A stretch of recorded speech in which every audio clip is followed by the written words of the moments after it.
thank you, everybody, coming. We haven't had one of these for, seems a long, long time.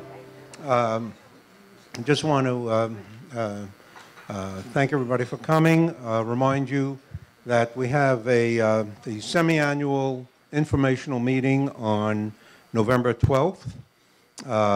It's a Monday night, and hopefully that'll be in the clubhouse, so that we'll all see you there.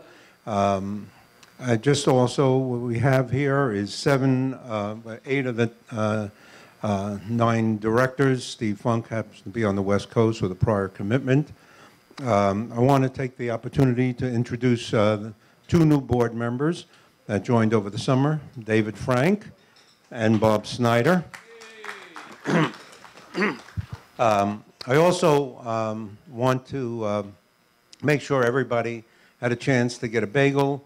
If you need one, just go out. And especially today, to get a birthday bagel in honor of our general manager's birthday, which was yesterday. And take the opportunity to wish him a happy birthday. I won't tell you his age, but like most of us, we have ties and T-shirts that are older than him. Anyway, let me, I'm going to go through a couple of items and then open this up for questions. And then we can go from there, and hopefully this won't take more than an hour, and we can go off to do all the things we want to do. The first thing I wanted to cover is the clubhouse. This is obviously a major project. Everybody's anxious about it. We are pretty good in terms of schedule. About 2 years ago, we set up a schedule that had the clubhouse being finished at the end of August, about 2 months ago. And we had 3 bumps along the way. One was Hurricane Irma. It didn't affect us too much, but it affected all the people who were working on the project, and that they had to take care of their families and their own homes. The second was an issue with Seacoast. When we looked at the existing clubhouse, we'd assumed that it was built in accordance with some standards and codes, and we discovered that some of it wasn't, and that cost us 20-something days to get some of the plumbing exterior to the clubhouse, which we could have never discovered otherwise. And the third was an issue in the design of the clubhouse, which caused us some delay. But for the past 6 months, we've been on the current schedule, which is looking towards, in a couple of weeks, we should be able to be using the clubhouse. We have the issue now is inspections. We've received the certificate of substantial completion, which is something we get from the architect, that says the clubhouse has been built in accordance with his design. This now allows us to trigger some inspections, and we have inspections from the fire marshal, the city of Palm Beach in terms of landscaping, the building department of Palm Beach Gardens, which is the interior. We have state health department regarding the kitchens, and the one that is now causing us the principal hurdle is the state elevator inspection. So they have to do that, and we have, hopefully that is scheduled for next week. And like all these inspectors, they want everybody else to go first, as opposed to them. So we're managing it all, and so that is in pretty good shape. And as I said, we should be in there certainly by when we have our semi-annual meeting. The foundation has an event plan there for the next night on the 13th for the major donor reception. I believe that's the case. Well, the schedule is all pretty good. We also, some of you may wonder about how we're doing financially on the project. And there are really two parts on the financial. One is we received an authorization from the members for the project from about $35 million. And there's another part, that's the authorization. And we can't go above that without going back to the members for more authorization. Separate and apart from that is the cash to pay for the architect, the builder, the consultants, the landscaping, and all that. And that we get from the basically the sale of homes and the upgrade of memberships, and as memberships turn over. We've used the target of 66 transactions a year. These would be home sales that trigger a membership redemption and a sale, or an upgrade. We've been a very successful program of getting tennis members to upgrade to sport or golf. Over the past several years, and we've always had 66 as a target. This year, we've had 75 in the first 9 months of the year. So we're well ahead of that. We've had a drop-off lately.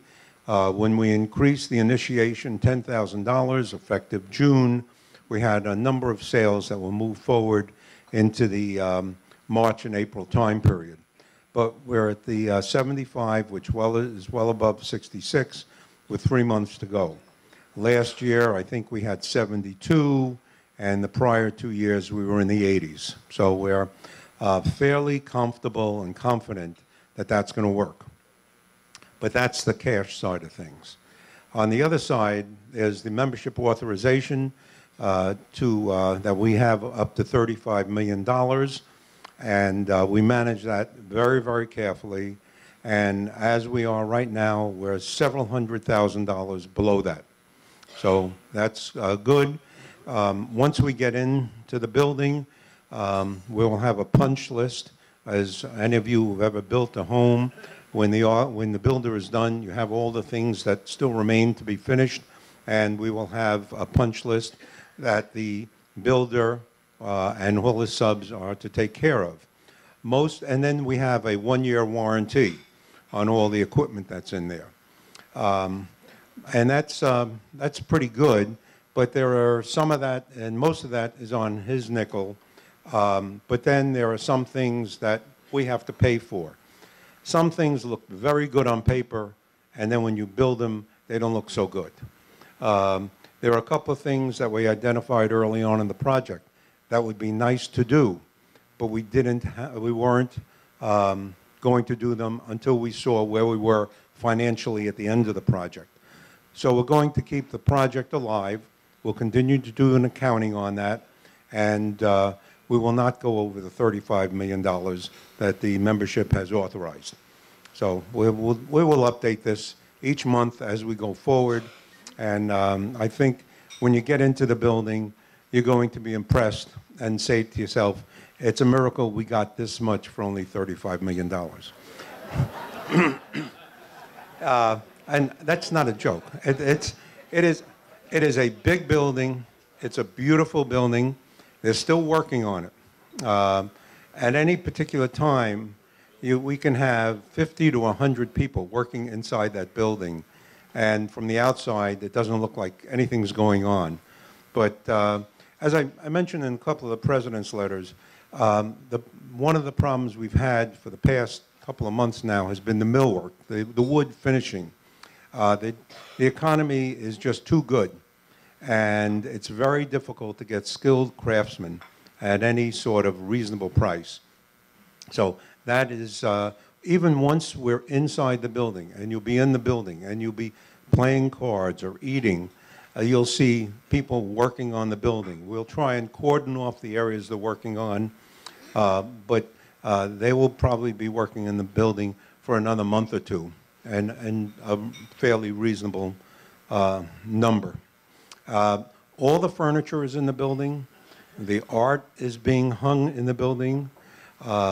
The employees are being trained in the building, especially the seasonal employees. We had a problem in that until recently, we couldn't get access to the building for them. It is still not an approved facility for members. Hopefully that'll come soon, and we'll have access and everybody can get into the building to sort of see where it is. As Ryan pointed out in one of his letters, we're going to start slowly on the dining venues. With what we call Circle 100, which is the main dining room, is probably going to be the first one that opens. We will start also with limited menus. So there won't be the full menus, and as we're in the building longer and get the kitchens working more efficiently, we'll expand the menus. And then we will add additional dining venues. There are, depending on how you count, there are 4 separate dining venues in there. There's the main dining room, Circle 100, the sports bar, which is neither for sports nor a bar, which is called the BallenIsles Grill, the Big. Next to it would be Rendezvous, which is where we would have bagels like this in the morning, and that adjoins the grill so that you get an overflow. And then the so-called a la carte fine dining, which we won't call that anymore, it's called Evolution, and that will be an upscale restaurant, probably open a couple of nights a week. And those are in response to the members' requests of having a special place where you could bring guests and reciprocate, and the thing that we just didn't have before. So that's, at the end, I'll answer questions about the clubhouse. Second thing is the South Golf Course. Hopefully, you've been getting lots of emails with information, frequently asked questions. We've had workshops. I think we had another 3 to 4 scheduled workshops so that you can understand the reason why we think it's important to renovate the South Course, and also the financing approach, which I'll summarize. It's basically using the money from home sales, as well as an assessment on golfers of $100 a month for 4 years, which is, we feel, is a reasonable, prudent approach to finance the South Golf Course. We'll take questions on this at the end. There's also, for those who couldn't get to the workshops but want information, you go to either the website or go to BallenIslesSGC.com, which is the information all on the South Golf Course. But there, I wanted to cover 2 questions that have come up that may not be in on the website there. One is whether we would, on the assessment on golfers, whether we would offer the golfers the same deal we did on the East Course, which would be, instead of having a monthly assessment for 4 years, could you pay it up front and get a discount? This worked on the East Golf Course. It was, I think, a 7% discount, which was a very good decision at the time, and certainly in a constant or a falling interest rate environment. We probably will do that here if it makes sense to the club and to the members to offer that as an option. We'll have to see what interest rates are at the time.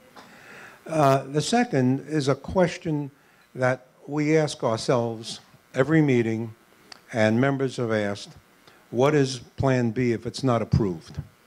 And basically, there is no Plan B, because if there were a way to spend a couple $100,000 to substantially fix the South Golf Course, whether it's the bunkers, the weeds, the greens, we would have done it. The problem is there is no simple Plan B.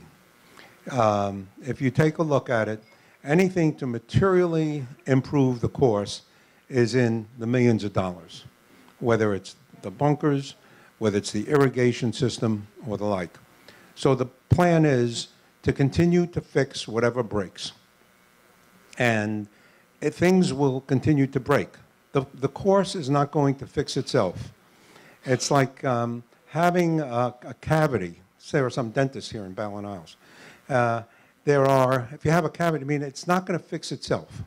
I mean, you can patch it, as best you can, but over the long term, you basically have to spend the money and fix it. So the plan is we will continue to fix things as they break. We don't know which will break. We don't know the magnitude of what they're going to be, and we're just going to have to do that. And so that is a question that we've received. So that's second item. Third item to discuss is the budget and dues. Where right now, management and the board is going through the budget for BallenIsles. The bylaws direct us to come up with a break-even budget every year. And from that budget, we develop the dues and also the annual capital budget, which is both for the operations and also for the additional physical things that we'll add to BallenIsles. And we're in the process now. We will present this at the semi-annual meeting on November 12th. But as Ryan pointed out in his recent letter, the rumors of a $300 dues increases they're bizarre. They're not as bizarre as some of the rumors on the golf course, but it's still bizarre. And it will be nowhere near that. And I can tell you that much. The details we're still working on. We told you, prior boards about 2 years ago, that the increment from the clubhouse would be around $80 a month. Some remember 80, some remember 85, to tell you the truth. But that is from the clubhouse. This excludes the 2 to 3% that dues seem to go up. If you go over the past 6 years, the dues have basically gone up on the order of 2 or 3% a year. We feel pretty confident that we will be at that number or below as far as the impact of the clubhouse. The details, as I said, we'll follow and we'll present that. So those are the three top items. I just want to tell you that besides this, the board is working on some other things. We have a couple of other days left in our week, and we're working on another a final redo of the bylaws, which we tried to do last winter, and we will probably do that sometime in the January timeframe to present to the membership proposed changes to the bylaws. The other second is the rules and regulations. We have a myriad of rules and regulations for this club. Some are self-contradictory, and many of which are never enforced. So we're going to go through that. For example, you're supposed to have your membership card when you dine at BallenIsles. Members don't, and they don't like being asked for it. So the question is, does that make sense to have that as a rule? You can argue for, you can argue against. We have rules regarding members in the card rooms, non-members in the card rooms, guests in the card rooms. I think we allow it 1 day a week. We have, that made sense when we had a lot of compaction. We didn't have space in the card rooms. Certainly for the near term, we'll have lots of space in the card rooms. Should we continue with that policy? We have policies or rules regarding how many times you can have a guest in the dining or in BallenIsles. It's 12 times a year. Nobody monitors that. So the question is, does it make sense to have rules like this if we're not going to enforce them? Or if we do have rules, which should we enforce? So we have an all-day meeting on Monday to work on these. We've been looking on this. And then just one last item that we've initiated in the early stages, and that's looking beyond the South Golf Course. Say, what is the strategic plan for BallenIsles? What do we do with the fourplex? What do we do with land? What do we do with parking? What do we have to do for this building? As you know, this building, where we had very severe leaks on the veranda. So we're spending $275,000 this year in an unplanned to fix those leaks. But the question is, there are other things we have to spend into this building, and we're starting to look at that. The two new board members, David and Bob, are going to be starting that, and we're looking not for a plan, but a plan for a plan. Okay? It's just to even identify what the issues are. We have, for example, we get from Seacoast, we have a deal of 1.5 million gallons of water a day we use to irrigate our golf course. We get it very cheaply. It's reclaimed water. It's going to expire in 2020, 21. The question is, we have to worry about, will we get the same deal again? And if not, what do we do? So these are things we have to even identify and put on the map and get some sort of plan. And we hope the association is doing the same thing, because we have items of common interest. We certainly have land usage. We have the fourplex, where we've agreed for the short term, no changes, but at the end of the lease, what happens to the building? And where do we each, how do we conduct business? So those are some of the things that we have on our plate, and I'll take any questions, if there are any. Would you get, Ivor, would you, at the microphone? Thank you. Just a simple one. Personally, I think things are going great. Like everyone, I'm very excited. You alluded to the fact that if we are under the $35 million budget, there are some wish list items or projects that might be considered the clubhouse. Maybe you could just share with us what they might be. Yeah, just that one of the things that we identified early on was, as you take my word for it, because you can't drive up to it, and also when you're at the port cochere looking out, we have right now a specimen tree, sort of thing. We think it would really be nice to have some sort of fountain there. Well, in the scheme of things, we said that everybody agrees, but until we know where we are at the end, we're just not going to spend. We put in the electrical and the plumbing, but not the fountain. We had artwork, Chair. We had budget. The numbers are all large, let me tell you. $240,000 for art and accessories. It's either a lot or it's a little, depending upon how you look at it. It's a lot for your house, but it's a little for a big thing like that. Now that it's up, we have some areas that say, you know, maybe we need some stuff there, okay? We don't know what that is. I mean, the art just went up this week. We have in the budget $25,000 for lighting for the art. So that's already talked to. We don't know whether that's enough or not enough until we couldn't do that until you had the art up and you saw then what are the options to do that. There are, and they're just things that, you know, you looked at it and they made a lot of sense on paper, and then when you look at it, it just didn't go right. We had a landscaping. As I say, the numbers, the landscaping budget was $380,000. And you had to, and we discovered a week and a half ago that we could not get an inspection without the annuals, without the little plants and the annuals. And they were scheduled for November. And that was too late. So we had to put our hands on 4,000 small plants to get them in order time for the inspection. The question is, some places have trees. If you were to take a look at the grill, the sports bar, and you look out, beautiful views of the 18th hole of the golf. They're spectacular. But when you look from the golf course back, it looks sort of bare. We think we need some tall palm trees there.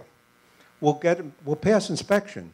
The question is that the right thing, or do we have to put some more stuff in it? We've got to live in it for a while. Let everybody get you. The question of the palm trees is going to block the view looking out or look good looking in. You have to live in it for a while before you do that.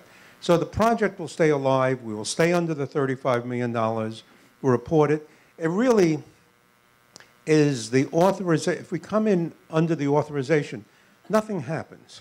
It really, there's no money to be returned. There's no cash. It's just that what the members authorized, we have to stay under it. If we had to go above it, we would have to go back to the members and ask for more authorization, even if we had the cash. You know, we could wind up with more cash and still can't use it because we didn't have the authorization. Fortunately, it's that. And let me take this minute to thank some people. You can't appreciate how complex that building is. It's a beautiful building. It's very complicated. It could not have happened. Could not have happened without without the staff. Ryan and his team have worked enormously hard on it. It just couldn't have happened. And it also couldn't have happened without Joel Weinstein, Jack Cook, and Steve Lipson. It really,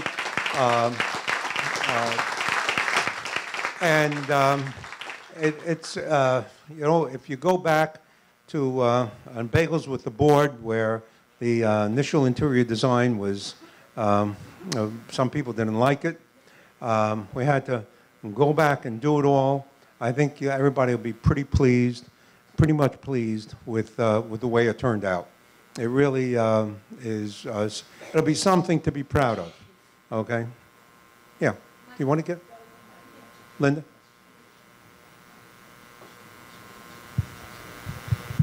Just as curiosity, I was wondering how many restaurants at a time do you expect in the future to be open? No, that's a very important question.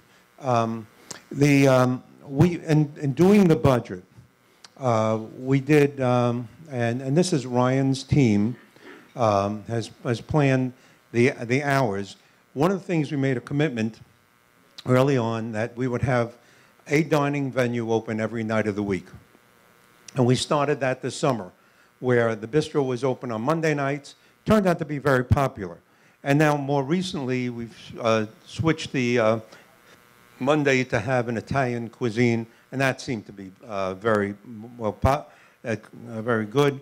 The plan is we would, once the restaurants are open in the clubhouse, the menus in the bistro would switch from more of a bistro menu to more of an Italian, French, Greek sort of thing, because there's a lot of the stuff we'll have in the bistro will be in the clubhouse. The Evolution, which is fine dining, 3 nights a week. The sports bar or the grill will be 7 days. Correct me if I'm wrong, somebody back there. 7 days from 7 in the morning to 10 at night. Breakfast will no longer be served in the bistro. It'll be served there, basically to more efficient use of kitchens. But for the people who are, say, tennis players or swimmers or water aerobics or at the fitness center, what we will do is take the little cabana where you get your towels now, and that'll be turned into something where you can get like a Starbucks-like breakfast, where it's a grab and go, a little sandwich, a muffin, or something like that, a smoothie and the like, and that'll be there, and that'll be serving in the mornings for the people who don't want to go over to the grill for breakfast, and it'll be serving for the pool. So, but then the dining room, the Circle 100, that'll be 5, 6 nights. That'll be the traditional buffets plus a lot more a la carte. And this is we have plans, but those plans will have to be adjusted based upon usage. The big cost, when we looked at the difference between what we had before and the new clubhouse, there are certain things like utilities, cleaning services, taxes, and the like. Those are things we can't change. But there are things that we can manage, and that's the labor. Keeping up, depending on how many people eat in the restaurants, that'll determine how often we keep them open.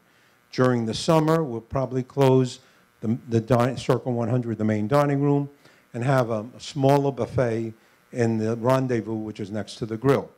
All these are sort of plans. But the budget, if you go back to the last year, in which we had a normal year, in which we had a clubhouse and a bistro, in 2016, we served 230,000 meals. The budget for 2019 assumes something like 260,000 meals. So it's not that much. It's a 15% increase in the number of meals. Not that much, considering the membership has grown somewhat. We'll have more options, but those will be altered based upon usage. But that's the current plan, Linda. Oh, Mike? Are we still planning to build the port share here? The port cochere, yeah, the answer is yes, no, and maybe. Because the port cochere here was the question was, are we still planning to build the port cochere? The port cochere should have been built in 2016.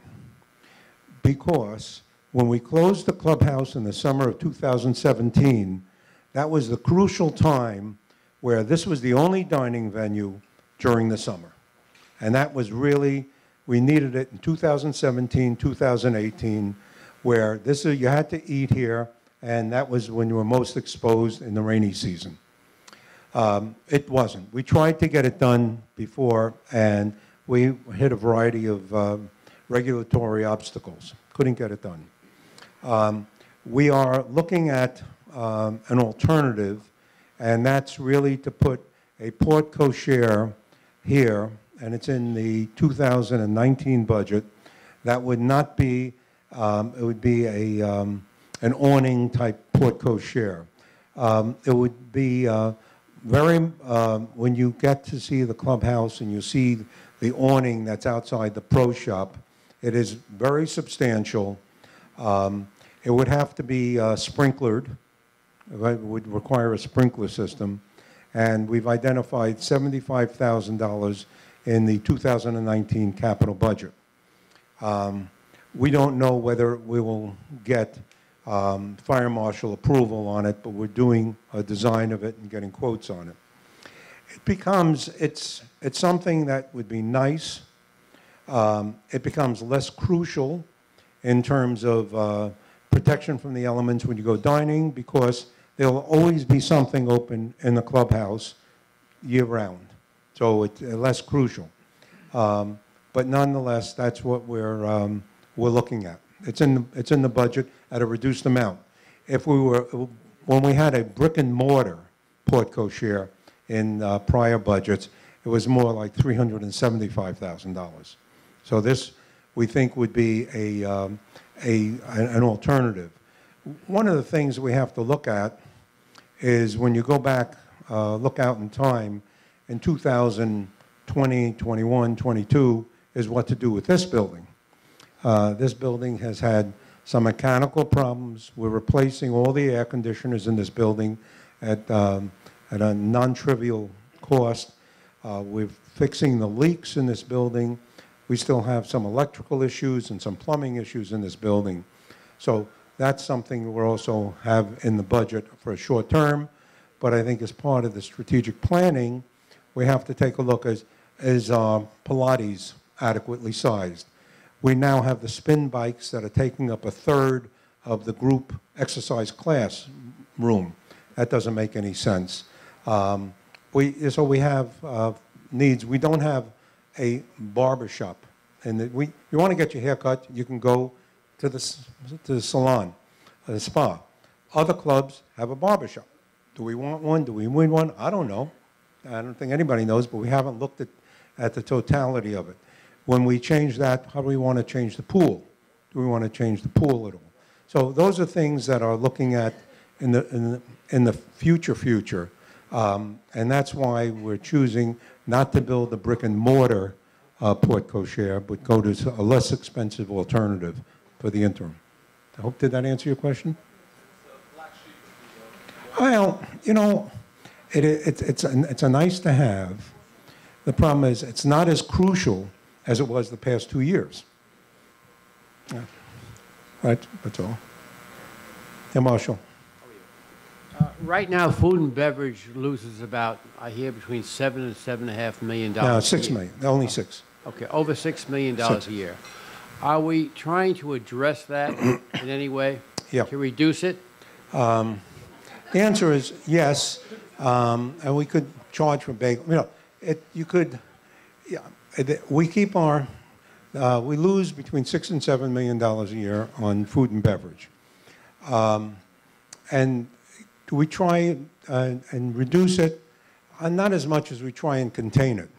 The first, it'd be very easy for next year to go from 6 to 7 to 8.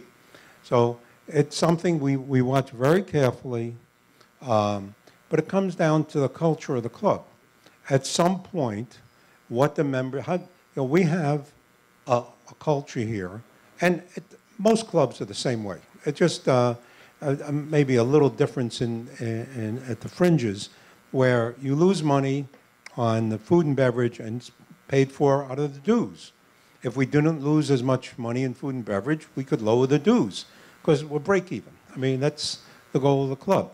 There's just so much and so much. The changes are not, some changes are so embedded in the culture, it becomes very difficult to change without disruption to the members. We make a little progress. We look very carefully as to the hours of service. Labor is a big component to that. Our cost of our profit margin in each of the every item like you'll see in the bistro or you'll see there that's on the menu has a list of saying all the components that went into it, how much it was, and comes up to what our cost is to produce that item, and then we adjust the price. So the prices are not just pulled out of the air. There's analysis for every item that's on there, and all the components that went in there, the garnish, the tomato, slice of the tomato, and the like. But, you know, it's at some point, for example, what you could used to have in the bistro is you could get a scoop of tuna fish, egg salad, or chicken salad with a slice of tomato, a piece of lettuce, a bread basket, and that was $5. But you also got a water-based drink, you got dessert, and no service charge. Okay? We moved it from 5 to 6 this summer. We noticed a drop-off. Okay? The question is, Marshall, you know, you can move it to 7 and 8, and it'd still be a deal and a bargain. Okay? So the question is, how do you balance that? So there are just so many changes you can make so fast, but that the truth is, you know, and we have to adjust in order to meet the budget. How does that compare to other clubs? I don't know. The question was, how does that compare to other clubs? The thing the easiest thing to measure against other clubs is the lunch buffet, because all clubs have a lunch buffet. And we do this every year. And the lunch buffet, we are less expensive than every other club, save 2. There's Frenchman's Creek, which charges $10 and is nowhere near as elaborate as ours. But that's Frenchman's Creek. They can prove any argument whichever way you want to go. And then there's Ibis, which is priced about the same, but they have a 20% service charge. We don't have a service charge. So, and after that, the bistro has always been pegged to be market price. In other words, what you pay for a burger in the bistro or a salad in the bistro, or like, that's the sort of thing you ought to be able to get on PGA Boulevard, or sort of thing. But you got to remember, we're also providing a water-based drink, a dessert, and no service charge. And So those are, so we compare it all the time, and it'll be different pricing for different venues. We keep an eye on that. We keep an eye on what we charge for wine and how we compare ourselves. If you get a glass of wine here or a drink here, how we compare to both restaurants and other clubs. You know, we could raise prices and not have as big a deficit, but that's just not the culture that we currently have. Yeah. Oh, no, we don't. Question is, what's the annual cost for happy hour? Happy hour is the most loved and hated thing that we have here.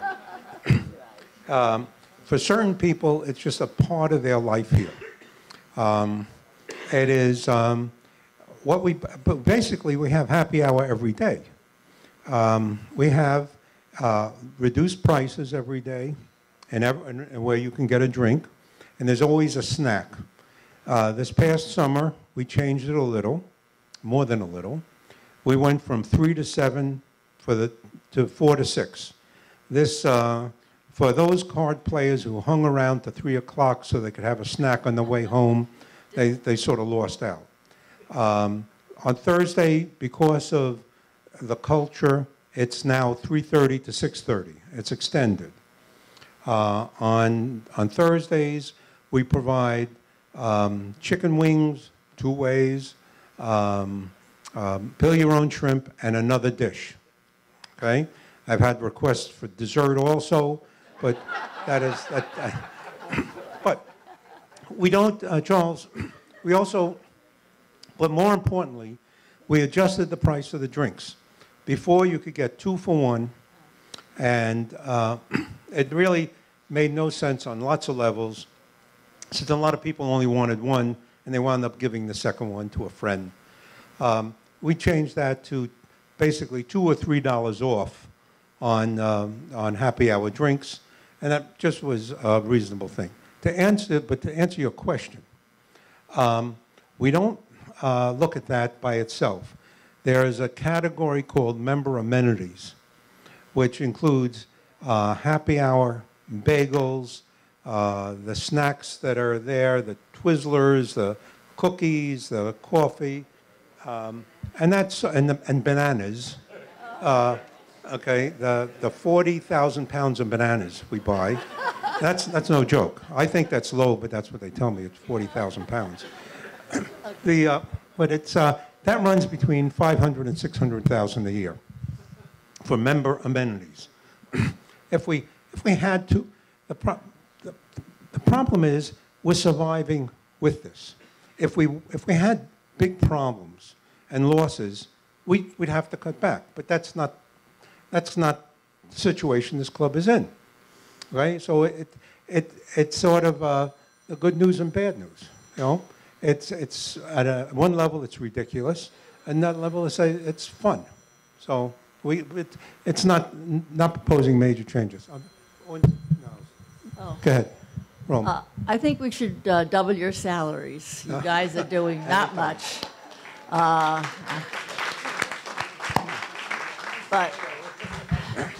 But on a serious note, I want to thank the board and your staff and Ryan, who meets every single week, and I don't think this community knows it. They meet every week with the general manager of the Residents Association, Jason Bloom. They've worked out a plan. Things are going well. We share staff. Some of your staff do for us. Some of our staff do for you. There's no more you and them and they and whatever. So I personally thank you for the camaraderie that we have developed. And I think it's due to the leadership. So thank you very much. Niles?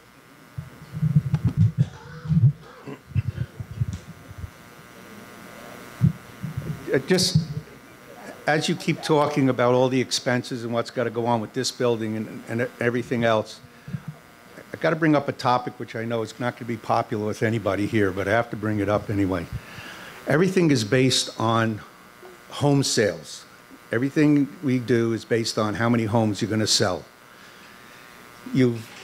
4 years ago, they had a equity reduction, and $6 million was supposed to go towards the South Golf Course. That was confiscated over to the buildings, and now the golf members are still going to pay the $6 million. You know, it's always, you know, pay me now, pay me later. I really think we have to look at the equity. Other clubs in Boca and everything have done away with the equity. The equity here was a gimmick by the developer to sell places. I really think we have to look at, if you talk to the people here, there's 52 homes. Half of them are in areas where the homes are selling for $300,000, $350,000. Nobody wants to come down here and spend $130,000 for a golf membership for a $350,000 home. I really think we have to look at reducing and eliminating the equity. And it's going to be a bite on all of us, but I think this is the only way. It's not sustainable. I know you're talking about it for the long range, but I think it has to be done sooner. I think let's say a $90,000 golf membership, you get nothing back. For those of us who have already paid in, either give it up or grandfather it into where we only get $25,000, because we cannot sustain this club without major dues increases and everything else if we're going to keep that equity. I think people just have to learn. You look, I moved here 18 years ago. It cost me $75,000. I'm not getting interest on the money. I won't see it unless I go to a nursing home or die. I mean, who's going to, you know, see the money? You got to give it up. And I think that's the only way this club can sustain itself at a reasonable level if you want to do things to this building and keep up everything else. That's a fair suggestion. And certainly some clubs, not many, but some clubs in South County have gone to the model, Boca West being the most notable. But that's the conclusion. I hate to start with the conclusion, the answer to a problem before we know what the problem is. That's part of the reason we're starting on a strategic planning initiative, to understand what the future holds. And maybe in 6-9 months, we'll know whether we have to do that. The model in the north here, Frenchman's Creek doesn't do that. They do assessment. Mirasol, they have a mix of both. We may find ourselves having to do that once we know what our needs are. But it's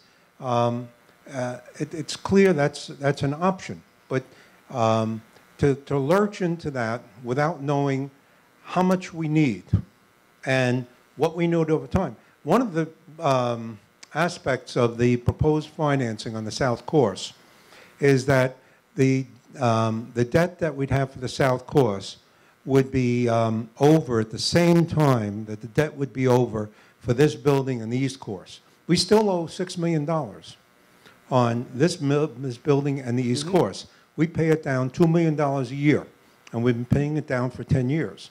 So in 2022, we would only have the debt from the clubhouse, and then we'll have to see what do we really need. It's a fair suggestion, but I think that's a solution before we understand the magnitude of the problem. I have to disagree on that, because I think the magnitude of the problem is here already. Well, then I'd ask you, how much money do we need? If you want to continue with the happy hours and this and that without raising dues, you're talking about the Pilates. There's not enough room for the Pilates. You know, when this building was built, within 6 months they had to move the coffee area and spend $500,000 to build it out. You can't tell me how much this building is going to cost. I don't know how much it's going to cost, but you're going to be talking here. You're talking about an aging population. Does everyone here, can they all sustain, you know, major increases in dues, or, you know, now it's going to be $100 a month for the golfers? Fine, that's $100 a month. What's going to be, if you're going to build on this for the Pilates, you're going to take just the people that use the gym and say you're going to be assessed $100? But I'm telling you, if I don't do Pilates, why should I pay? Your issues are fair. The problem is we don't, to have the there will be needs. We don't know how big they are. We don't know the timing of them.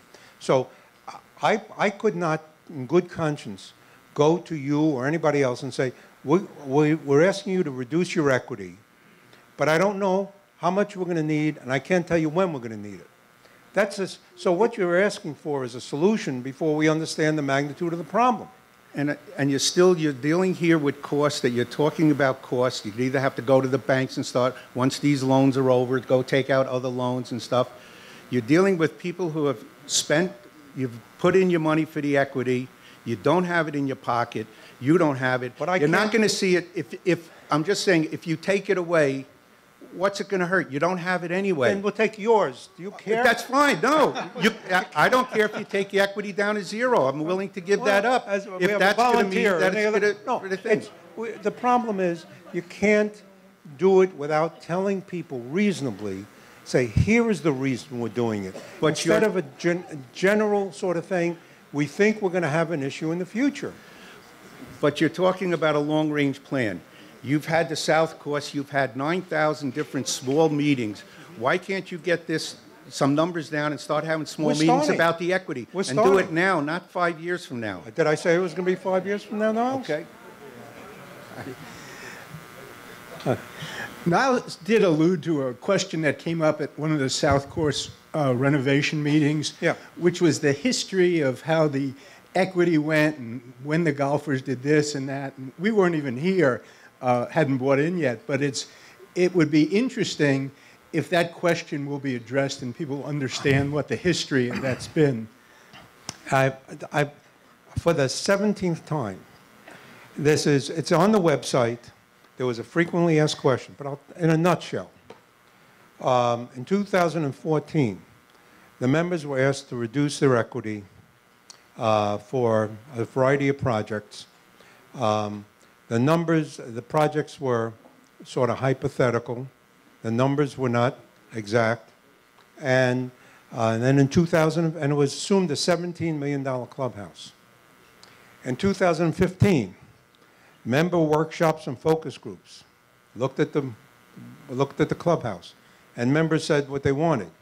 In 2016, they voted on a $35 million clubhouse with no assessment. That consumed basically the bulk of the equity giveback. That's it. The members voted. It was all members. The board, nothing was done without the member vote. And that was basically the history. But if you want more detail, go to the website. There's a frequently asked question specifically on this. That's 1 page long. That gives you the dates, the numbers on it.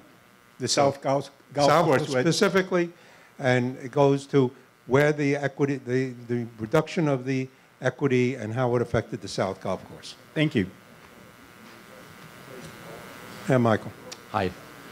In the current environment, many of the tennis players, after they conclude their tennis match, go to the bistro inside, outside to have breakfast, brunch, lunch, burger and fries, eggs, toast, bagel and cream cheese, etc., etc. With the new Mediterranean theme of the bistro and the outside, will those kinds of foods still be available for people that come in tennis clothes and don't want to have to change to go to the main area or walk that far? Yeah, the answer is, I think it'll still be available lunch. We're talking more dinner as far as the Mediterranean. Okay? Okay, well, that's good. Thank you. Hi. I'm very confident that the price of homes is going to go up considerably when this club, the new club, opens. And I'm not comfortable with the idea of going back on deals that were made and signed by people, you know, before, as far as dealing with the membership. But in reality, when people look at buying a house, it's the cost of the membership and the house that they look at. So if you don't go back on the previous deal, so the homes will sell for a little less, but it'll come out the same. And as far as the people go, you know, but if you want to take things from people who signed in good faith, good luck.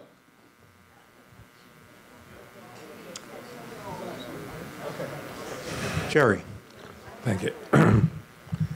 First, I want to congratulate the board and the staff for getting us through this past year without our screaming and yelling and ready to tear the place down.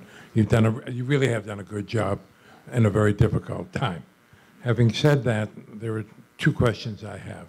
One, we've had a lot of talk about food and costs, but we haven't had a lot of talk about the quality and consistency of our food, which leaves much to be desired.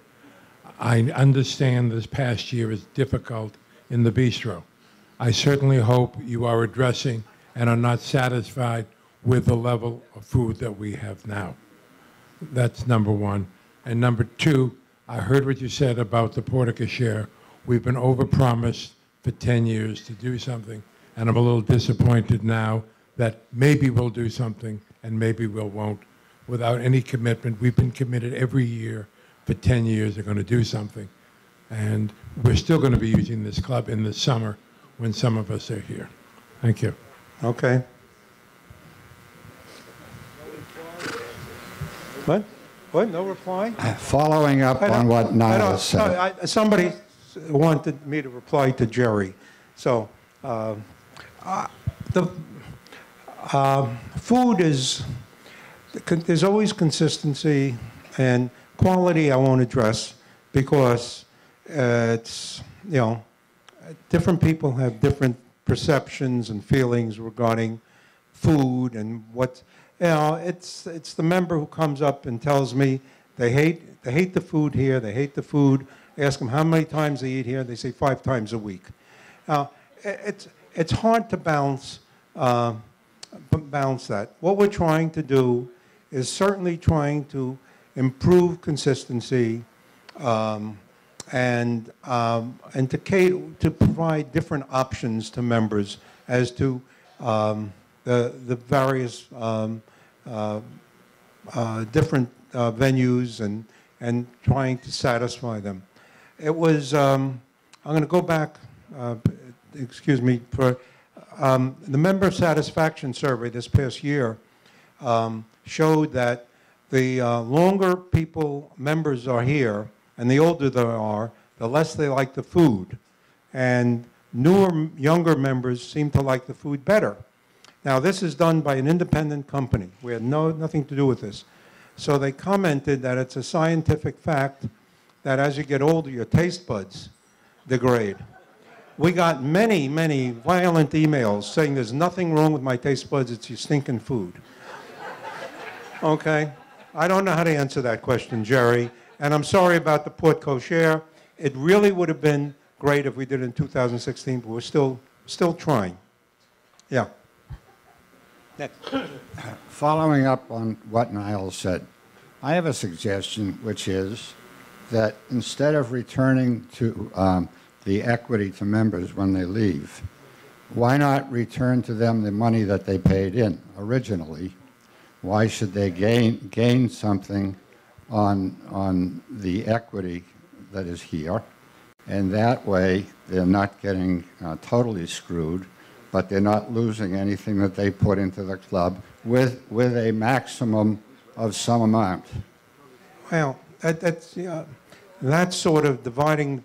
Let's divide the pie. So that works well for the people who were here a long time, but they'd be giving up some of their profit, and some of the people. It's very hard to administer when different people pay different amounts and the like.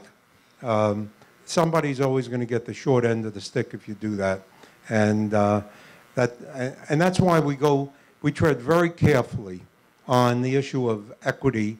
We've done it once. It was not easy. The after effects are not a lot of fun. So it's something that we have to go into very, very carefully. Good morning. My name's John Markoulis. I'm a new member. We moved in 5 months ago. And a couple of suggestions. One, following on the theme that you brought up earlier for long-term planning, I would suggest that maybe the committee from the club work together with the BICA long-term planning committee so that they can coordinate what's going on for everyone that's in the same boat.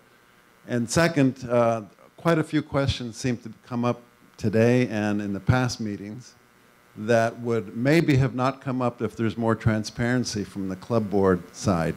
And on that regard, I suggest that maybe board meetings are open to members and minutes are published together with financial statements as they occur rather than waiting 1 year for an audited report to be on the website.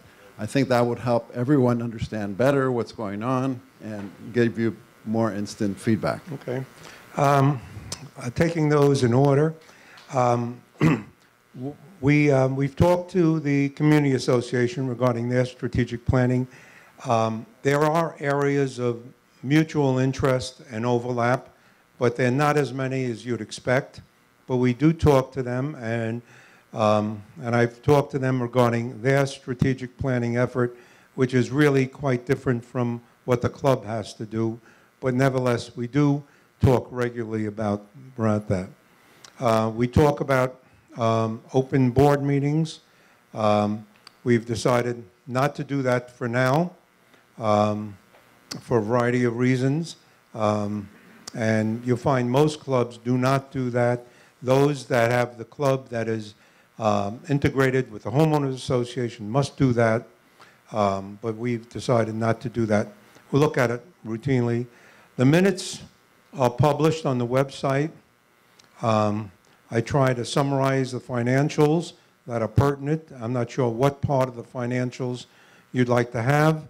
I know this past year we took the step of including the financial audit on the website, which was the first year that was done. But the financials are also open for member review and ask questions, and I don't think we've ever denied anybody access to the financials. Yeah. With regard to the dining room, the food deficit, has the board ever considered putting in a food and beverage minimum across all of them? Yeah. And whether that would... Yeah, we looked at it recently. The question is, have we looked at a food minimum? If we had put a food minimum, it would have generated another $400,000 in income or something like that. But if you had a minimum, people would just use it. I mean, it's not as if the clubs up north have food and beverage minimums because they know you're not there during the winter and it's pure profit. And if you happen to go up for Thanksgiving, you bring all your extended family to eat there. Okay, but a lot of clubs have monthly or quarterly minimums. We've looked at it here. The amount of, it's not that much, would not generate that much more revenue. And you know, the problem is, we have a strange business model. The more we sell, the more we lose. So the more people eat, we'd wind up losing more money. That's the way it works here. We look at it, and we feel it would be just not worth. There would always be 20% of the members who would, you know, their hair would be on fire, and you know, we would never, you know, we'd only worry about that for a while. Food maximum. Suggestion from the floor, we have a food maximum to control our losses. My name's Michael Loeb. Just a point on the equity, and it has nothing to do with your future forecast or the amount of money coming in. I think you need to look at the home prices, and especially the lower home prices, and where other clubs made a huge mistake, i.e. Boca West, when their fees for golf, let's say, went up to whatever it did. Ours is $130,000, and then somebody wants to buy a $350,000 or $400,000 home. That $130,000 is a big, big deal in their decision process. Now, if you reduce that to, let's say, $60,000 with nothing back, well, now you have the possibility, or probably you have the possibility, of selling a lot more homes. And with the younger people coming in, and everybody's talking about bringing younger people in, this is a huge, huge decision-making process. I think the board needs to look at it, speak to some real estate people regarding this, and maybe make some changes on that line. Just like Niles, I don't know whether Niles is here or he left after his, I think he's still here. Yeah, I think that's certainly an issue. And it, but you know, the data is, I'm not sure, that good, because it really has some communities that are less pricey, sell better than others. But it's certainly, you can't separate the dues from the price of the house. Somebody moving in sees a total package. But it's something we'll look at, but it's until we know the magnitude of the issue and what would be giving up. And the problem is to do away with the equity return for new members only, which is one of the models, generates money, but it doesn't generate money that fast unless you take away equity from existing members, okay? And then one of the, let me just leave it at that. So without editorializing further. There, any other questions? If not, don't forget Ryan's birthday was yesterday. It's not too late.